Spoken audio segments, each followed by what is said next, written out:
Anna Bianchi hanya meninggalkan halaman belakang selama beberapa saat, cukup untuk membilas piring di wastafel dapur. Di luar, putrinya yang berusia 17 bulan, Barbara, sedang bermain dengan Raynor, anjing German Shepherd yang baru mereka adopsi. Mereka baru membawanya pulang beberapa hari yang lalu, tapi Raynor sudah terasa seperti bagian dari keluarga. Saat Anna kembali melihat ke arah jendela, mengharapkan pemandangan manis putrinya tertawa bersama anjing baru mereka, napasnya tercekat. Apa yang ia lihat membuatnya membeku. Raynor sedang mendorong Barbara dengan keras. Awalnya Anna mengira itu hanya permainan kasar. Anjing kadang bisa ceroboh, tapi ada yang aneh. Gerakan Raynor tidak terlihat seperti main-main, terlihat panik, hampir seperti liar. Tubuh kecil Barbara jatuh ke belakang dan tergeletak lemas di rumput. Ia tidak bergerak. Waktu terasa berhenti. Jantung Anna berdegup kencang. Piring terjatuh dari tangannya dan pecah di wastafel. Panik meluap saat ia membuka pintu dan berlari keluar, berteriak memanggil nama Raynor sekeras yang ia bisa. Lalu datanglah momen yang akan menghantuinya selamanya. Raynor menggigit popok Barbara dan melemparkannya ke udara seperti mainan. Anna menjerit lebih keras dari yang pernah ia bayangkan. Kakinya hampir tak kuat menopang tubuhnya. Semua artikel menakutkan tentang serangan anjing terlintas di pikirannya. Bagaimana bisa ia mengambil risiko seperti ini? Bagaimana bisa ia meninggalkan bayinya sendirian di halaman? Tapi saat ia akhirnya mencapai Barbara dan mengangkatnya dengan tangan gemetar, ia melihat sesuatu. Sesuatu yang mengubah segalanya. Raynor tidak menyerang mereka, ia tidak mengejar, ia tersandung, lalu ia roboh ke tanah. Beberapa minggu sebelumnya, hidup keluarga Bianchi tenang dan penuh rutinitas. Anna adalah guru SD yang berdedikasi di Eugene, Oregon. Suaminya, Daniel, bekerja dari rumah sebagai insinyur perangkat lunak. Bersama-sama, mereka membesarkan putri kecil mereka yang manis dan penasaran, Barbara. Hidup mereka damai, penuh makna, tapi masih ada ruang kosong yang mereka rasakan. Mereka sudah sering membicarakan tentang menambah anak, tapi waktunya belum terasa tepat.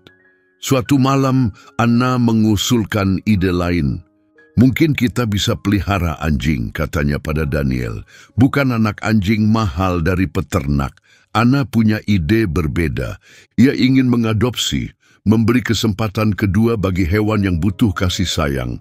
Ia membayangkan Barbara tumbuh bersama sahabat setia, belajar rasa empati dan kepedulian sejak dini. Itu akan membantunya belajar empati, kata Anna, dan tanggung jawab. Daniel tidak langsung setuju. Membawa anjing adopsi ke rumah dengan balita, itu terdengar berisiko. Bagaimana kalau anjing itu punya masa lalu yang berat? Bagaimana kalau ia bertindak agresif? Tapi Anna berjanji, mereka akan berhati-hati. Mereka akan mencari dengan saksama, tidak asal pilih. Setelah berminggu-minggu mencari, mengunjungi penampungan, dan bertemu banyak anjing, akhirnya mereka menemukannya. Seekor German Shepherd besar dengan mata lembut dan sikap tenang. Namanya Raynor. Tubuhnya penuh luka, beberapa terlihat jelas, yang lain tersembunyi. Ia sudah mengalami lebih banyak rasa sakit dari kebanyakan orang dalam hidup mereka. Tapi saat pertama kali Raynor melihat Barbara, ada sesuatu yang berubah. Tatapannya lembut, seolah ingin melindungi. Anna merasakannya juga. Itu diam, tanpa kata, tapi kuat. Mungkin itu kepercayaan, mungkin harapan. Apapun itu, terasa penting. Pertemuan itu tidak terasa kebetulan, terasa seperti takdir. Raynor tidak seperti anjing-anjing lainnya di penampungan. Saat yang lain menggonggong dan mengibas-ngibaskan ekor berharap dipilih, Raynor hanya duduk diam di pojok kandang, waspada tapi tenang. Seolah ia sedang menunggu bukan siapapun, tapi orang yang tepat. Seseorang yang tidak akan menyia-nyiakan kepercayaannya. Seseorang yang akan pantas mendapatkannya. Staf penampungan menceritakan kisahnya. Rainer ditinggalkan pemilik sebelumnya, seorang pria yang ingin menjadikannya anjing penjaga. Tapi alih-alih melatih, pria itu menggunakan kekerasan. Rainer datang dalam keadaan kurus, tubuh dan jiwanya hancur. Staf bahkan sempat ragu ia bisa pulih. Mendengar ini, Daniel tampak cemas. Anjing German Shepherd yang trauma tinggal bersama anak kecil? Itu berisiko. Anna tidak langsung menjawab. Ia hanya memandangi Rainer dari balik pagar kawat. Meski banyak gonggongan dan kebisingan di sekitarnya, Rainer tetap diam. Tidak takut, tidak marah, hanya lelah. Lalu ia menatap langsung ke arah Anna. Bukan dengan ketakutan atau amarah, tapi seolah berkata, "Aku memang tidak sempurna, tapi aku berusaha." Staf meyakinkan mereka bahwa Rainer tidak pernah menunjukkan agresi, bahkan saat dalam masa pemulihan. Ia memang hati-hati, tapi ada kelembutan dalam sikap tenangnya. Anna berlutut di samping kandangnya. Perlahan, Rainer melangkah mendekat. Ia tidak mengibas-ngibaskan ekornya, tidak mencoba menjilat tangan Anna. Ia hanya menempelkan satu kakinya ke pagar, dan dalam gerakan kecil itu, sesuatu terasa pas. Itu saja sudah cukup bagi Anna. Dia hanya butuh kesempatan kedua, bisik Anna. Daniel masih punya kekhawatiran, tapi ia mempercayai Anna. Nalurinya selalu baik untuk keluarga mereka, jadi mereka menandatangani dokumen adopsi. Hari itu juga, Rainer menjadi bagian dari rumah mereka. Selama perjalanan pulang, Rainer tidak menggonggong sama sekali. Ia berbaring tenang di kursi belakang, kepalanya bersandar lembut di samping kursi mobil Barbara. Tenang, diameter bukan anjing penjaga, tapi mungkin sesuatu yang lebih baik, penjaga yang tenang. Membawa Rainer ke rumah bukanlah momen yang gaduh atau kacau. Tidak ada gonggongan gembira, tidak ada lompatan atau lari-larian ke dalam rumah. Hanya langkah pelan dan hati-hati melewati pintu depan. Awal yang baru. Anna sudah menyiapkan semuanya.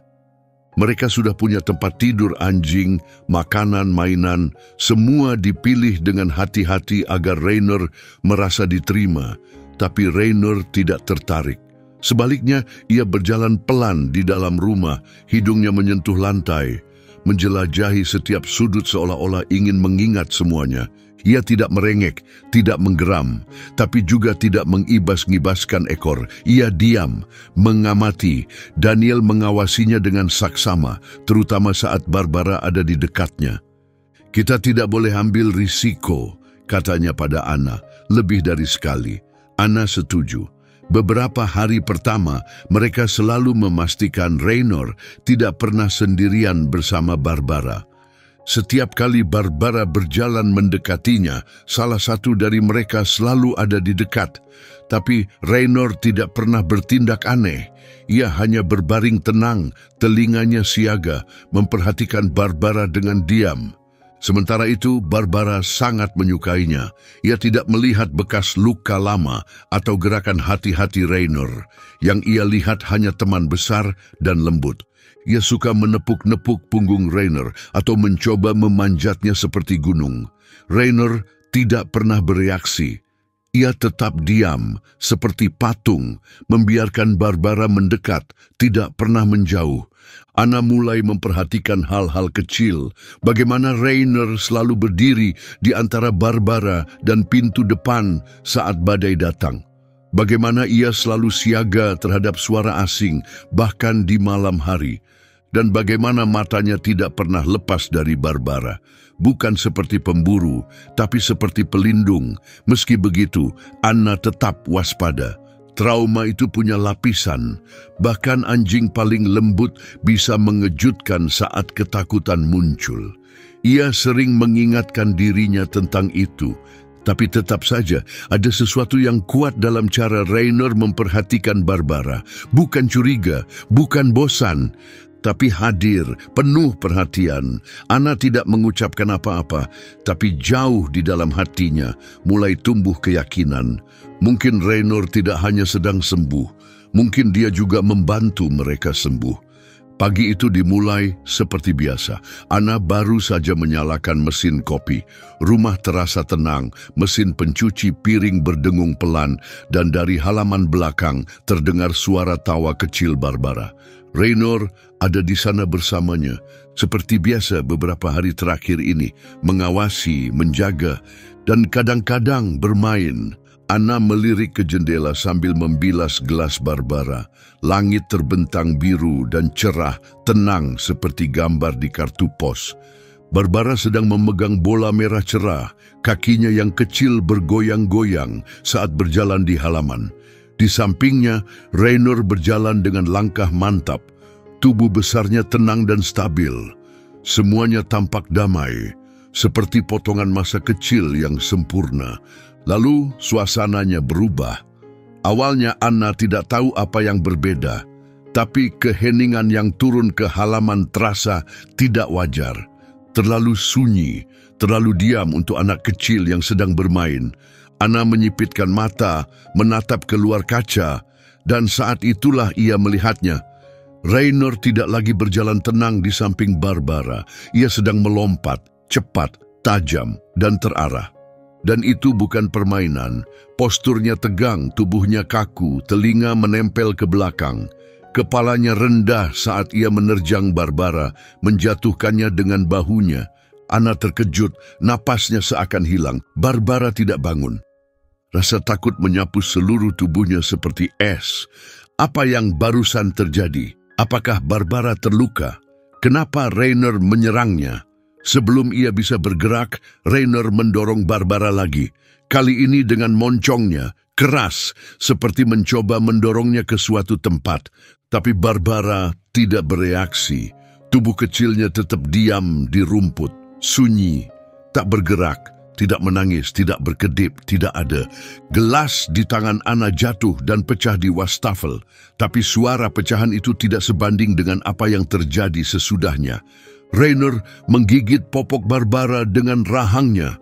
Dengan mudah yang mengejutkan, ia mengangkat tubuh Barbara dari tanah dan melemparkannya ke udara, seolah-olah bobotnya tidak ada apa-apanya.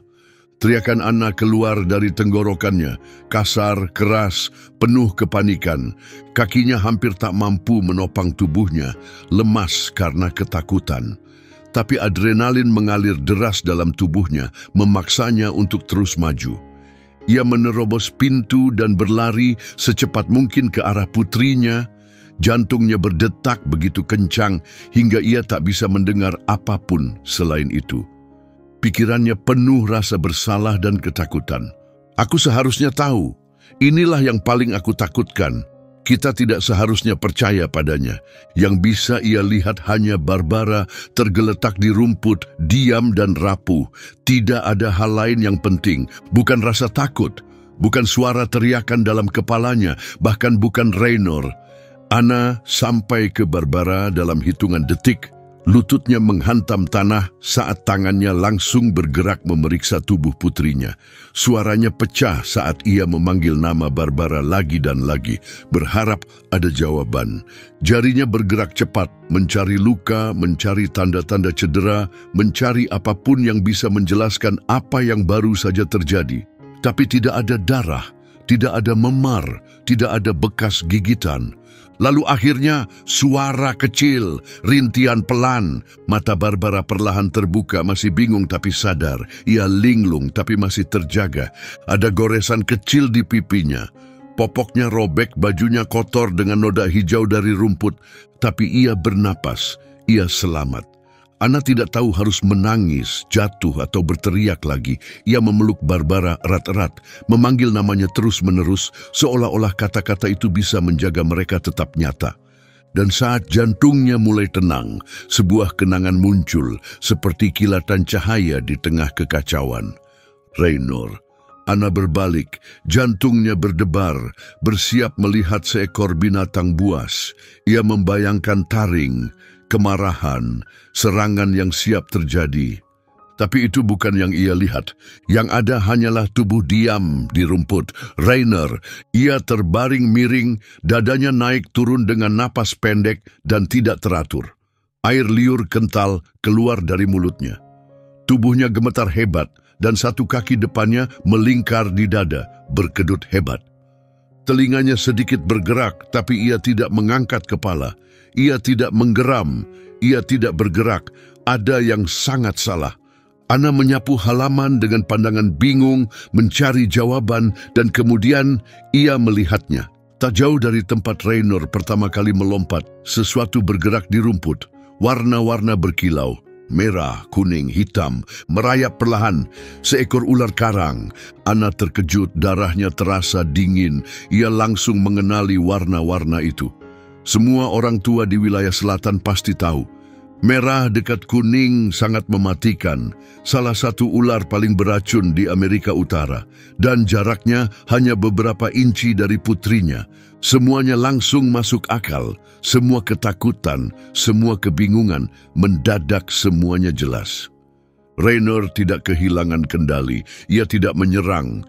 Ia melihat sesuatu yang tidak dilihat Anna, ia bertindak. Saat Ana aman di dalam, mencuci piring, tak tahu bahaya yang mengintai di luar, Raynor sedang mengawasi, menjaga, mengorbankan dirinya. Ana memeluk Barbara lebih erat saat air mata mulai mengalir.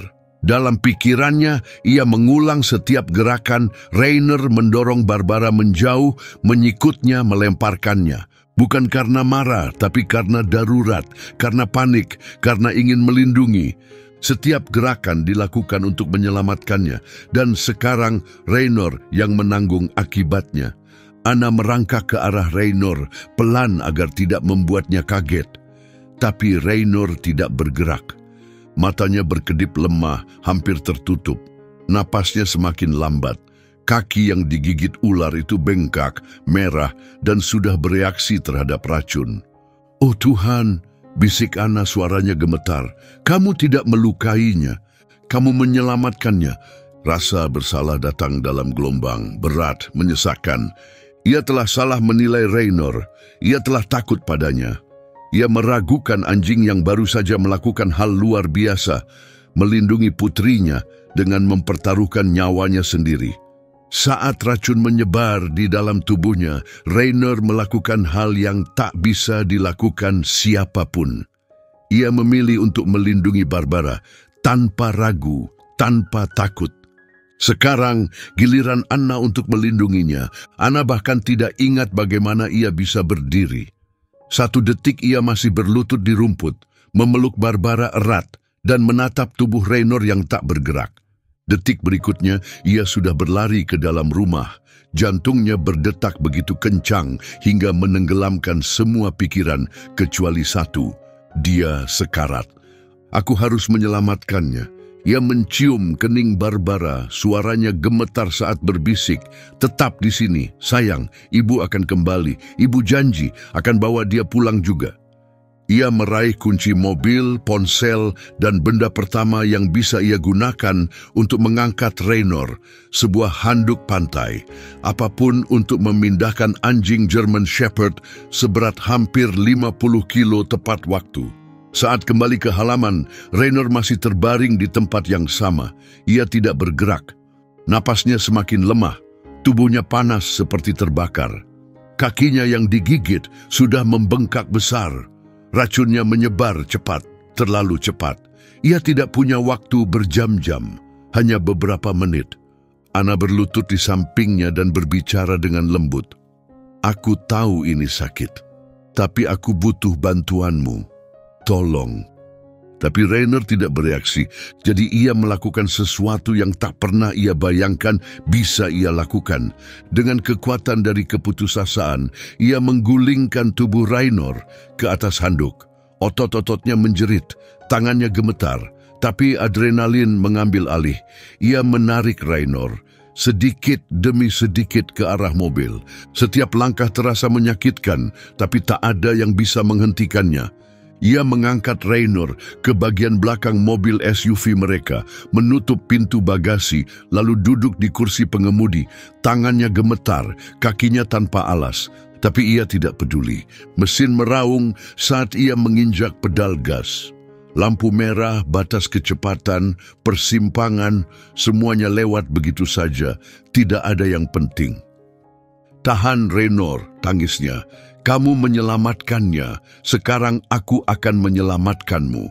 Klinik hewan darurat berjarak sekitar 16 kilometer, tapi setiap kilometer terasa seperti selamanya. Saat akhirnya ia sampai di tempat parkir, bantuan langsung datang. Seorang staf klinik berlari menghampiri saat Anna membuka bagasi. Sekilas melihat kaki Rainer yang bengkak dan matanya yang redup sudah cukup. Mereka segera membawanya masuk. Anna tetap di luar, berdiri sendiri di depan pintu. Napasnya berat dan terputus-putus, kakinya hampir roboh. Ia sudah melakukan segalanya. Sekarang ia hanya bisa menunggu. Pintu klinik menutup dan Rainer menghilang di atas tandu. Anna berdiri diam, satu tangan masih memegang pintu mobil, paru-parunya terasa sesak, matanya perih. Dan saat itulah ia sadar, ia menahan napas sepanjang waktu. Saat akhirnya menghembuskan napas, itu keluar dalam isakan yang patah-patah.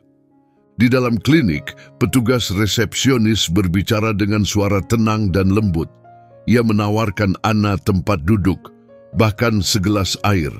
Tapi duduk bukan pilihan. Anna tidak bisa diam. Kakinya terus berjalan mondar-mandir.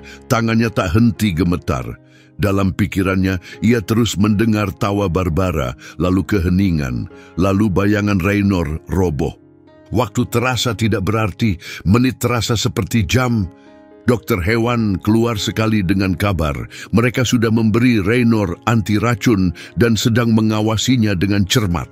Kondisinya sangat lemah. 12 jam ke depan akan menentukan segalanya. Itu saja.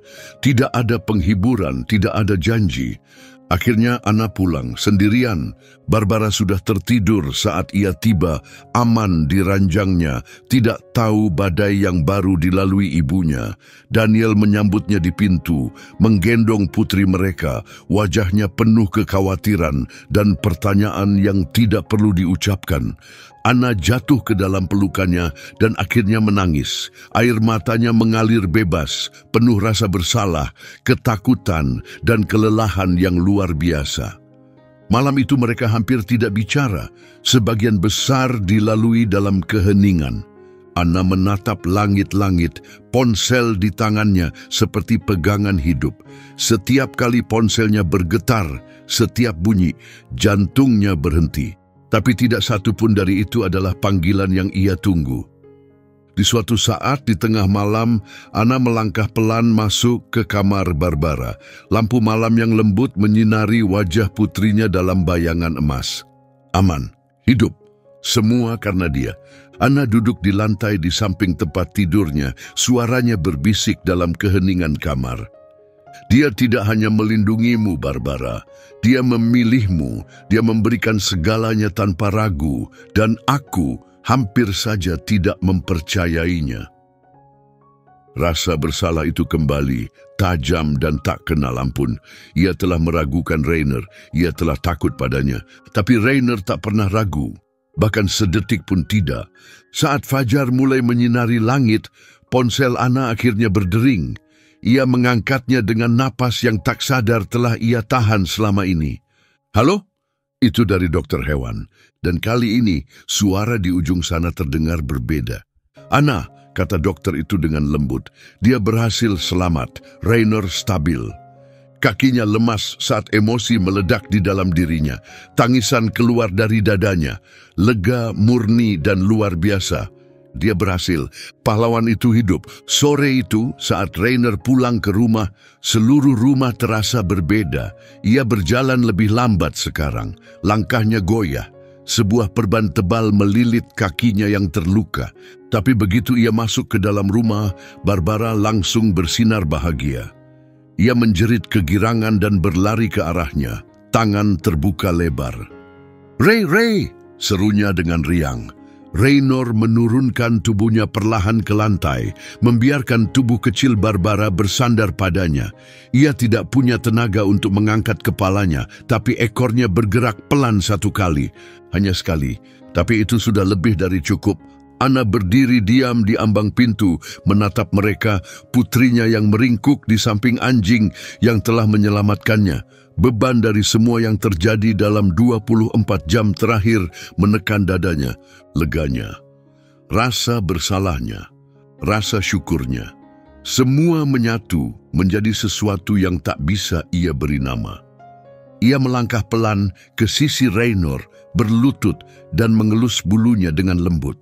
Suaranya bergetar saat ia berbisik, "Maafkan aku tidak melihat siapa kamu sebenarnya. Tapi sekarang aku tahu." Malam itu ia tetap berada di dekat Raynor saat ia beristirahat. Barbara tertidur di sampingnya, meringkuk di atas selimut, tangan kecilnya bertumpu di punggung Raynor.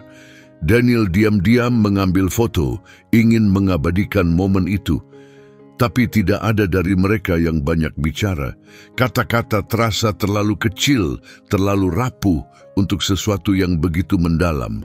Di hari-hari berikutnya, kisah mereka mulai menyebar. Teman dan tetangga membagikannya. Berita lokal meliputnya. Orang-orang asing menghubungi mereka. Mereka menyebut Raynor pahlawan, keajaiban, malaikat pelindung. Anna setuju, tapi bukan karena alasan yang mereka pikirkan. Bagi Anna, keberanian Raynor bukan hanya tentang taring, racun, atau keberanian, tapi tentang sesuatu yang lebih dalam, tentang kepercayaan. Ini adalah anjing yang punya semua alasan untuk tidak percaya pada siapapun. Ia pernah disakiti, ditolak, diperlakukan dengan kejam. Tapi di saat paling penting, ia tidak mundur, ia tidak lari, ia tidak membeku, ia melindungi, ia memilih kasih sayang saat ketakutan bisa saja lebih masuk akal. Dan itulah Anna sadar inti dari semuanya. Terkadang yang paling kita takuti, justru yang paling siap melindungi kita. Dan penyembuhan tidak selalu datang dari mencoba memperbaiki yang rusak. Kadang ia datang dari membiarkan hati kita terbuka kembali. Saat Raynor tertidur dengan tenang di samping putrinya, Anna mendekat dan berbisik satu kebenaran terakhir. "Kamu tidak hanya menyelamatkan nyawanya, kamu juga mengubah hidupku."